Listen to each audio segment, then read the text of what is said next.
Shalom, berjumpa lagi dengan Nelson Gottlieb dalam channel Nada dan Firman Tuhan setiap hari. Puji Tuhan, kita ketemu lagi dan hari ini saya akan membawa kita semua untuk merenungkan firman Tuhan dari eksposisi kitab Roma. Masih di sana, kita angkat satu pujian dulu dari Kidung Anugerah nomor 88. Hatiku beriang gembira, Yesus telah memberi sentosa.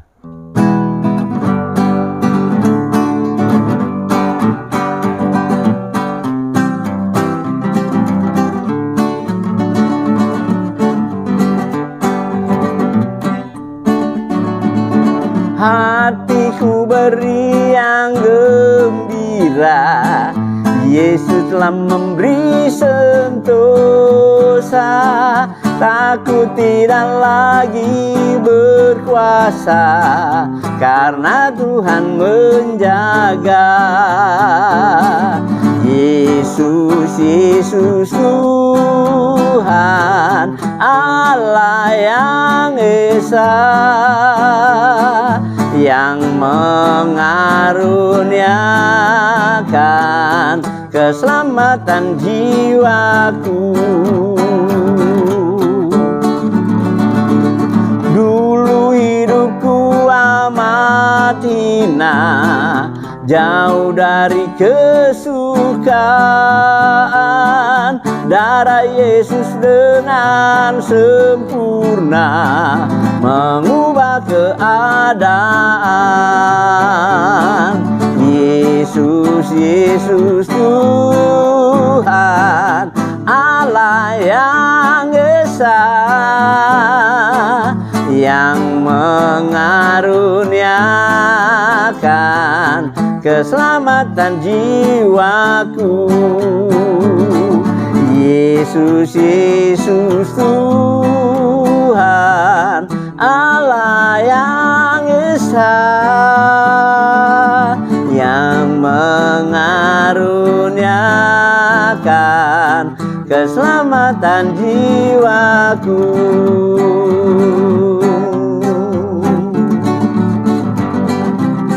Haleluya, Yesus Tuhan yang mengaruniakan keselamatan bagi jiwaku. Haleluya. Kita punya Tuhan yang benar-benar hebat, luar biasa.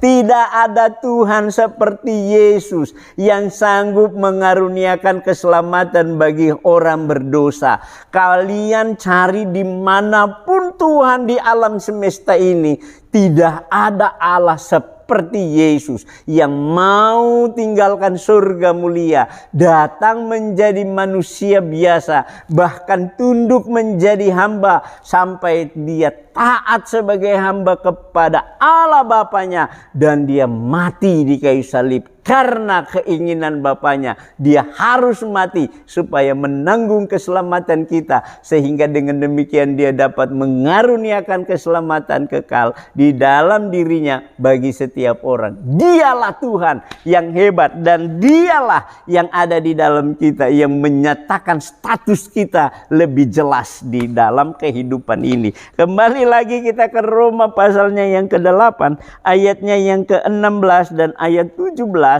lebih mempertegaskan lagi status kita oleh Alkitab. Allah mempertegaskan status saudara dan saya, dan memberi jaminan-jaminan bagi kita sebagai ahli waris. Di sana dikatakan demikian, Roh ayat 16, Roma 8 ayat 16 dan 17.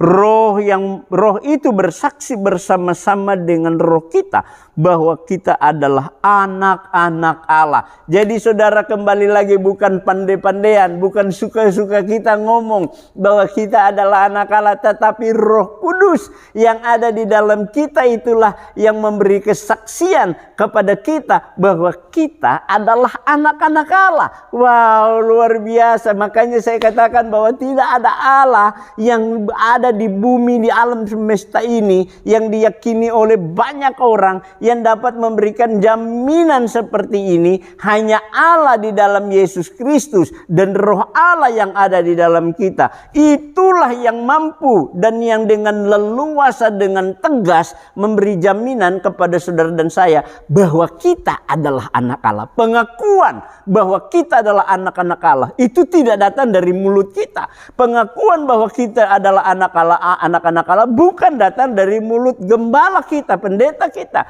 Pengakuan yang leluasa, yang mantap ini menyatakan kita anak-anak Allah bukan datang dari sinode kita. Pengakuan bahwa kita adalah anak-anak Allah itu datangnya dari Allah sendiri, bahwa roh dengan tegas, roh itu bersaksi bersama-sama dengan roh kita bahwa menyatakan kita ini adalah anak-anak Allah. Hanya orang yang percaya, hanya orang yang menerima Yesus, hanya orang yang sudah dibenarkan oleh darah Yesus, yang memiliki Kristus dalam hidupnya, yang roh Allah itu ada di dalam dirinya, dan roh Allah itu menyatakan, roh Allah itu yang memberi kesaksian bahwa kita adalah anak Allah. Wow, saudara lihat jaminan demi jaminan dari Alkitab, ya, yang memberikan jaminan bagi setiap orang percaya. Karena itu ketika Anda tidak membaca Alkitab, Anda tidak mau mempelajari dan mau mendalami, memahami prinsip-prinsip Alkitab, ayat-ayat ini sudah biasa dibaca oleh banyak orang,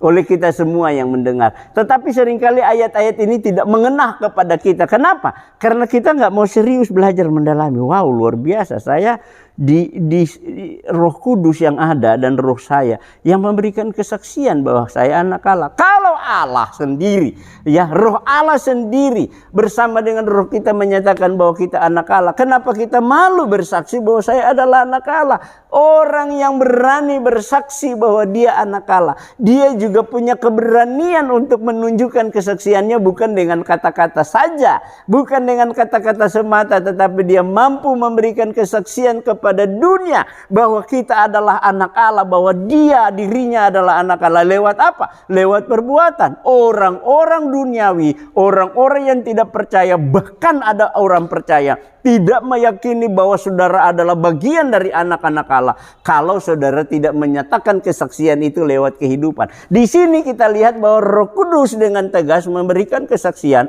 bahwa kita adalah anak-anak Allah. Tetapi saudara dan saya ingin menyatakan kepada dunia luar bahwa kita adalah anak Allah. Tidak cukup dengan perkataan, karena orang akan melihat kelakunya kita, orang akan melihat sikap kita, orang akan melihat tingkah laku kita, cara kita di dalam bermasyarakat. Orang harus melihat perbuatan-perbuatan yang dapat menyatakan bahwa kita anak Allah. Itu beda. Dari pihak Allah, Allah nggak perlu kesaksian orang lain. Dari pihak Allah, Allah tidak perlu kesaksian pendeta. Dari pihak Allah, Allah tidak perlu kesaksian siapapun termasuk orang tua kita. Dari pihak Allah, Allah sendiri mengenal siapa kita. Dan dia mengenal kita, itu sebabnya dia memberi kesaksian bahwa Roh Kudus bersama-sama dengan roh kita menyatakan bahwa kita adalah anak-anak Allah. Wow, luar biasa. Saya benar-benar menikmati firman ini dan bangga banget, bangga punya Allah yang hebat di dalam diri Yesus. Dia menaruh rohnya dengan keberanian menyatakan bahwa saya bersaksi bahwa saya adalah anak Allah. Saya sebagai anak Allah bersaksi kepada orang lain harus bukan hanya dengan kata-kata, tetapi harus lewat sikap hidup, supaya orang-orang luar bisa mengenal roh yang ada di dalam kita, dan dia bisa menerima roh yang sama, dan dia boleh meyakini bahwa roh itu juga bersaksi bagi dirinya bahwa dia adalah anak Allah. Wah, jadi saudara lihat betapa hebatnya kronologis Allah bekerja secara lengkap, secara benar, secara penuh untuk menyatakan pribadi kita, untuk menyatakan status kita kepada dunia. Allah sekarang bersaksi menyatakan status kita kepada dunia bahwa kita yang percaya kepada Yesus sungguh-sungguh menjadi anak-anak Allah. Itulah hebatnya kesaksian itu. Bahkan tidak cukup di situ, saudara. Ada jaminan lagi bahwa orang yang adalah anak Allah, maka kita juga adalah ahli waris. Nah, untuk hal ini besok ketemu dengan saya akan membahas tentang kita orang-orang percaya adalah ahli waris yang diberikan Allah. Wow, luar biasa. Tuhan Yesus memberkati. Ketemu dengan saya besok pagi. Kita akan belajar lebih lagi. Kita akan memahami lebih lagi. Dan dengan demikian kita mengalami pemahaman yang benar. Bukan hanya status sebagai anak Allah. Tetapi juga Tuhan memberi jaminan sebagai ahli warisnya Allah. Wah, terima kasih Tuhan Yesus memberkatimu. Tuhan Yesus memberkatiku. Dan saudara dan saya memuliakan Tuhan. Ketemu dengan saya besok pagi.